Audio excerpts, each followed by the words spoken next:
வள்ளிச் செடிகள் நிறைந்த காட்டில் அன்னி என்ற வேடன் விலங்குகளை வேட்டையாடுவது பாவம் என அறிந்தும் பிழைப்பிற்காக அதை தொடர்ந்து செய்தான். ஒரு நாள் பசியை போக்க கிழங்கு தோண்டிய போது மண்ணிலிருந்து ரத்தம் பீரிட்டது. அப்போது, உன் பாவங்கள் மன்னிக்கப்பட்டன, இனி ஒரு உயிரையும் காயப்படுத்தாதே என்று ஒரு தெய்வீக குரல் கேட்டது. பயந்த வேடன் அந்த அதிசயத்தை அரசனிடம் கூறினான். மன்னன் அந்த இடத்திற்கு சென்று பார்த்தபோது சிறகுகளுடன் கூடிய ஒரு அற்புதமான சிவலிங்கத்தை கண்டு திகைத்தான். அதை அரண்மனைக்கு கொண்டு செல்ல சங்கிலிகளால் கட்டி யானைகளால் இழுத்தும் அது அசையவில்லை. அன்றிரவு சிவபெருமான் அரசனின் கனவில் தோன்றி, நான் இங்குதான் தங்கி அருள் புரிவேன் என்று கூறினார். மன்னன் அந்த இடத்திலேயே ஒரு கோயிலை அமைத்தான்.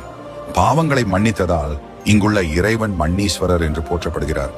இந்த சிவலிங்கத்தில் இன்றும் சிறகுகளின் வடிவமும் சங்கிலியால் இழுக்கப்பட்ட காயங்களும் தெளிவாக காணப்படுகின்றன.